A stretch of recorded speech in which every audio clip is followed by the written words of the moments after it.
Hello, friends and followers. Welcome back to Phoenix Studios. I'm Phoenix. If you're new to the channel, make sure you do yourself a favor and subscribe. Stay up to date on the latest art projects, art tutorials, as well as even some prize giveaways.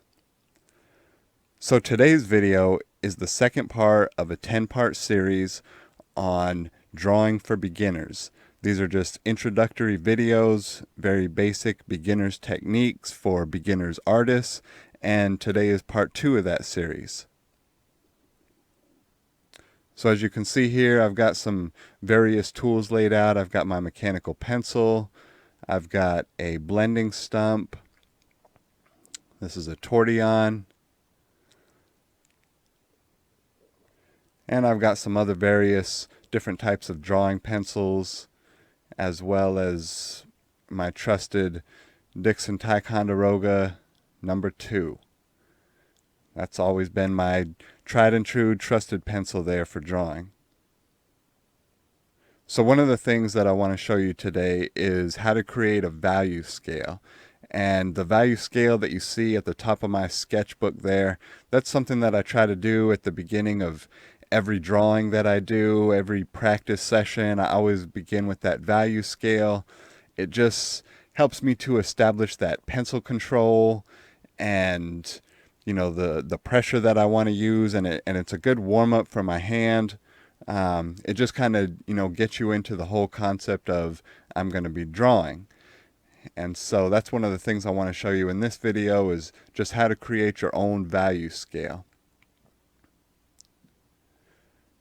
Now on this shape that I've filled in, you can see you have some different values on there. You have some mid-range values, you have some cast shadow values, depending on where your light source is. And as you can see here in this area, the cast shadow is the darkest value on the drawing.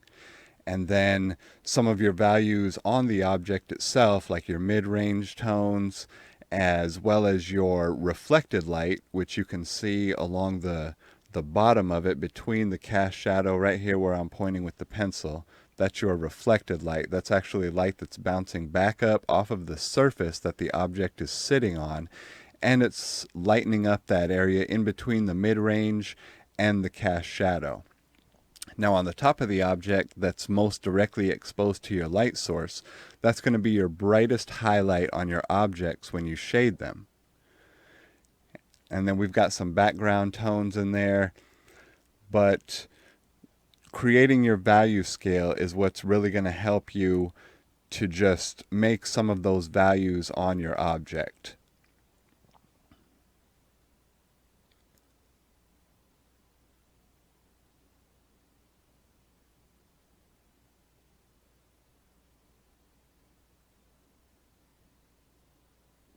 So these are your different values here. I have numbered them 1 through 8. You can create as many or as few as you want. That's really personal preference. I've just found that a scale of 8 different values is the most effective for me personally. So that's what I'm demonstrating here in the video.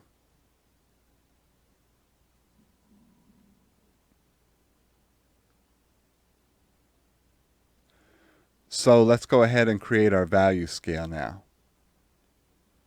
So I'm going to use my Dixon Ticonderoga number 2.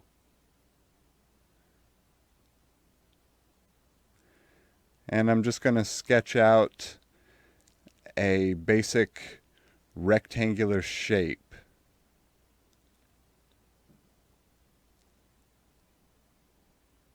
I'm going to go ahead and label it so you can see and remember exactly what it is that we're doing here. So I just want to make a rough outline of a rectangle. Then I want to split that rectangle up into 8 pretty equal sections. Doesn't have to be anything fancy, obviously.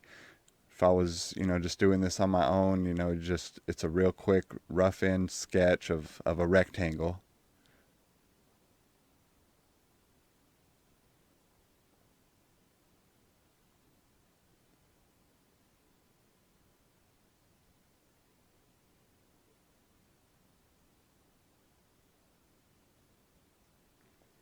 So we've got our 8 different boxes here, and we'll go ahead and label those.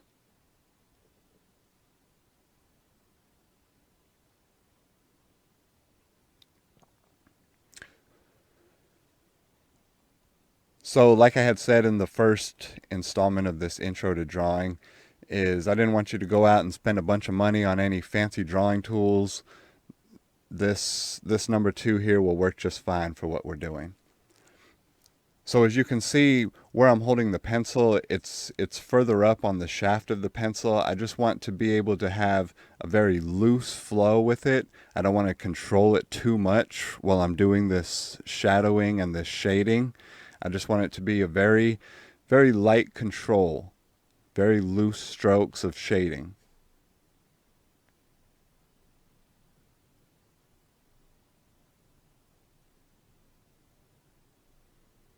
So this number 1 box, that's going to be our lightest value on the piece. Sometimes I won't even shade this box in. I'll just keep it the same tone as the paper. But in this case, I went ahead and shaded it in, and I'm just using the most light pressure that I can. I'm just barely going over this. One of the things, it's a lot like cooking, I've been told, is that, you know, when you're cooking, you can always add more salt or more pepper, more garlic, whatever it is, but it's much harder to take any of those ingredients out once you put them in. So pencil sketching is very similar in that regard, that you can always add more graphite, more value. It becomes much more difficult to take it back out. So I like to come in, start light, and just continue and add more. So as you can see on the first box, I went with as light or as little as pressure as I could. And now as we transition over to the second value, I'm just applying slightly more pressure to that, just to darken it up a little bit more. And what I'll do is, as we work our way towards the right, or the number 8 box, each one I just apply slightly more pressure. And this is why this is a great warm-up exercise. This just gets your hand ready for it. It helps you figure out how much pressure do I need to apply in order to get this particular value. It just warms your hand up, it warms your arm up, it warms up that drawing muscle memory. And so I just come in and I continually add more and more pressure in order to apply more and more darker value.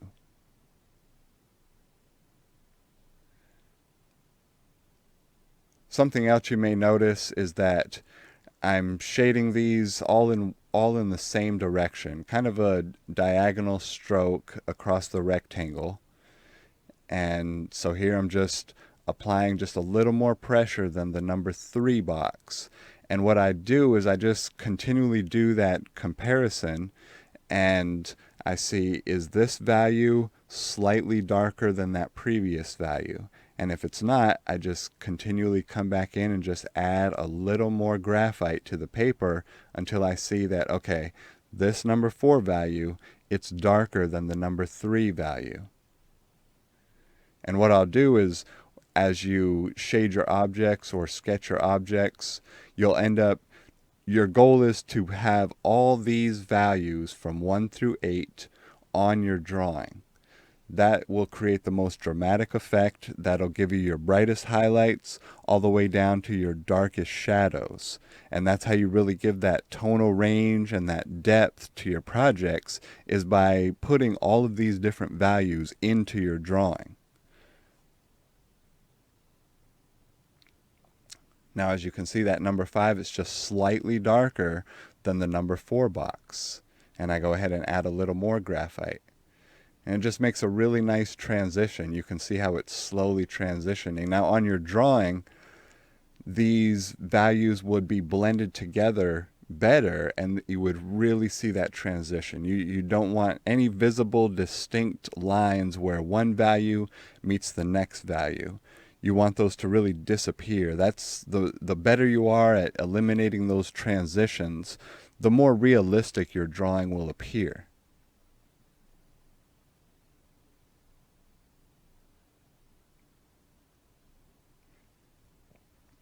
before I forget, I do want to mention, earlier I had talked about some prize giveaways, and you've heard me mention those. So this is how the first prize giveaway is going to work.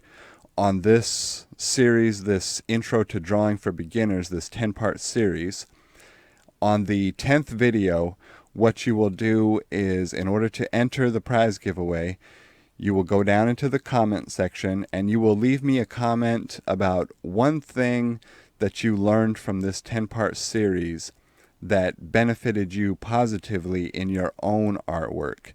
Just tell me that one thing. I'm going to select a random comment and they will get a free kit of beginner's art supplies. And so, keep up to date and stay posted on those videos that are coming, so you can watch each one in the series. And then at the end of the series, you'll just let me know just one thing that you benefited from watching this series, and I'll just select a random comment, and there you go. So now as we get to the number 7 box, you can see that I'm applying more pressure. The values are getting darker towards this side. And if you take a look from the number 1 box to the number 7 box and compare it, you can see just how dramatic of a difference that is between those values. It's very striking what you can do, and this is all done with just that one pencil. I'm not using that whole set of drawing pencils. I'm just using this one pencil to create all these different values. And the more you practice with this and the more you try it, the better you'll get at this technique. And even though this seems like a very basic technique, and to anyone who's been drawing for a while, I'm sure they stopped watching this video as soon as we started on box number 1. But believe it or not, this is an invaluable exercise for your drawing. Like I said, this is something I still do at the beginning of all my different pencil sketches, just to warm up and practice and, get ready for drawing. And so this 8th box, we want that to be our darkest value. So we're going to continue to come in, and it really needs to be as dark as possible, because that will be our darkest value. Nothing on our drawing will be darker than this value.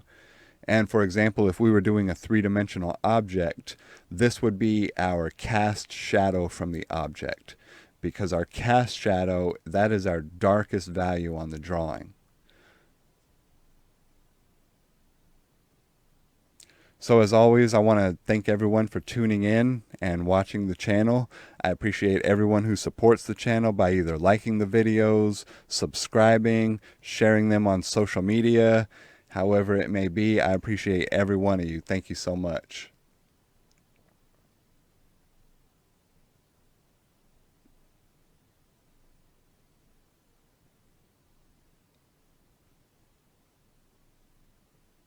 So now, as you can see, we've got a very, very light highlight. Like I said, I even like to take it out and make it just the same tone as the paper. But, if you bring that down, this is the amount of pressure I applied for that first box. And then this is the amount of pressure I applied for that 8th box.